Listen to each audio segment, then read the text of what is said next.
Hello viewers, কেমন আছেন আপনারা? আশা করি সকলেই ভালো আছেন।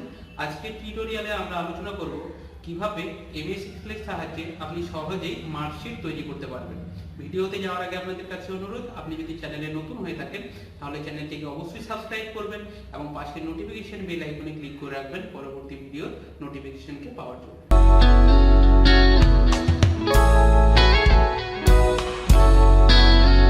এমএস এক্সেলের সাহায্যে মার্কশিট তৈরি করার জন্য আমাদের এখানে একটি ডেটা টেবিল রয়েছে, যেখানে রোল, নাম, সাবজেক্টের নাম, full marks, marks obtain, percentage এবং গ্রেডের কলাম রয়েছে। এবং ডান পাশে একটি গ্রেড টেবিল রয়েছে, সেখানে পার্সেন্টেজ ওয়াইজ কি গ্রেড হবে তা মেনশন করে দেওয়া আছে। আমরা যদি এই ডেটার উপর ভিত্তি করে এই মার্কশিটটি তৈরি করতে চাই, তাহলে সবার প্রথমে আমরা মার্কস অফ ডেন অর্থাৎ কত পেয়েছে সেটা ক্যালকুলেশন করে বার করব। এখানে 5টা সাবজেক্ট রয়েছে, 5টা সাবজেক্টে যত নাম্বার পেয়েছে সেগুলোর যোগ হবে। এই জন্য আমরা মার্কস অফ ডেনের ঘরে লিখব equals to some first bracket, এরপর পরপর সাবজেক্টের যে রেঞ্জটা রয়েছে সেই রেঞ্জগুলোকে সিলেক্ট করে নিলাম। এখানে বেঙ্গলি থেকে ম্যাথ পর্যন্ত আমরা 5টা সাবজেক্ট রয়েছে, 5টা সাবজেক্টের রেঞ্জকে সিলেক্ট করে নিলাম। এরপর ব্র্যাকেট শেষ করে এন্টার কি প্রেস করলে দেখতে পাচ্ছি এখানে টোটাল যে মার্কস অফ ডেন অর্থাৎ কত নাম্বার পেয়েছে সেটা এখানে ক্যালকুলেশন করে বার হয়ে এসেছে। এরপর আমরা এই ফর্মুলাটাকে পরবর্তী সেলগুলোতে ড্র্যাগ অ্যান্ড ড্রপ করে দেব। এরপর আমরা ক্যালকুলেশন করব পার্সেন্টেজ। পার্সেন্টেজ ক্যালকুলেশনের জন্য লিখব equals to marks obtain divided by full marks into 100। এরপর কিবোর্ডের এন্টার কি প্রেস করব। দেখতে পাচ্ছি এখানে 59% এলো। এরপর আমরা এই ফর্মুলাটিকে পরবর্তী সেলে ড্র্যাগ অ্যান্ড ড্রপ করে দেব। আমরা ইফ ফাংশন ব্যবহার করে গ্রেড ক্যালকুলেশন করব।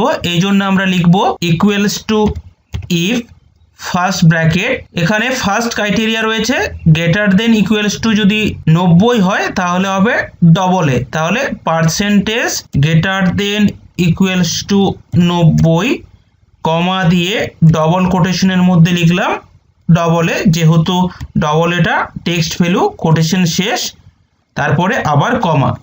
এখানে ফলস পার্টে অর্থাৎ যদি এখানে পার্সেন্টেজ 90-এর চেয়ে বেশি অথবা সমান না হয় তাহলে এখানে বাকি যেগুলো পড়ে থাকলো তার মধ্যে যে কোনো একটা হবে।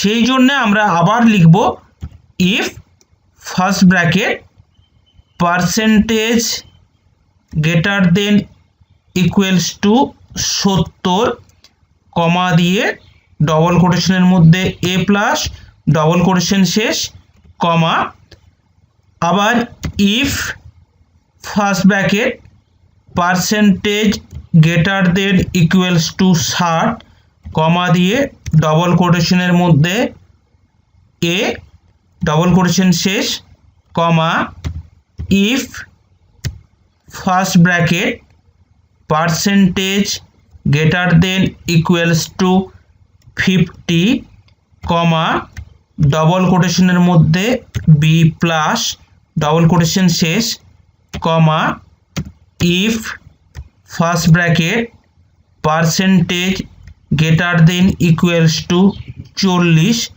কমা ডবল কোটেশনের মধ্যে বি ডবল কোটেশন শেষ comma, if first bracket percentage greater than equals to 34 comma double কোটেশনের মধ্যে সি। এরপর আর তাহলে পড়ে থাকলো 34-এর নিচে যা থাকবে তাই হবে ডি। এরপর আমাকে পার্সেন্টেজ লেস দেন 34 এটা না দিলেও হবে, আমরা এখানে ফলস পার্টে সরাসরি ডবল কোটেশনের মধ্যে লিখে দেব ডি। ডবল কোটেশন শেষ করে যতগুলো ব্র্যাকেট ওপেন করেছি ততগুলো ব্র্যাকেট শেষ করব। এখানে আমার 1 2 3 4 5 6 টোটাল 6টা ব্র্যাকেট ওপেন হয়ে আছে, 6টা ব্র্যাকেট ক্লোজ করব 1 2 3 4 5 6। এরপর আমরা এন্টার কি প্রেস করলে দেখব এখানে 59% হচ্ছে বি প্লাস। এখানে 50 থেকে শুরু করে 59% পর্যন্ত হচ্ছে বি প্লাস। তো এখানে দেখতে পাচ্ছি বি প্লাস এসেছে। এরপর আমরা এই ফর্মুলাটাকে পরবর্তী সেলগুলোতে ড্র্যাগ অ্যান্ড ড্রপ করে নেব। পরেরটা আরেকবার চেক করে নেব, এখানে 69% এসেছে এ, তাহলে 60 থেকে 69% হচ্ছে এ। আজকের ভিডিও এ পর্যন্তই। ভিডিওটিকে ভালো লেগে থাকলে অবশ্যই লাইক, কমেন্ট এবং বন্ধুর সাথে শেয়ার করবেন। খুব শীঘ্রই আসছি নতুন একটি ভিডিও নিয়ে।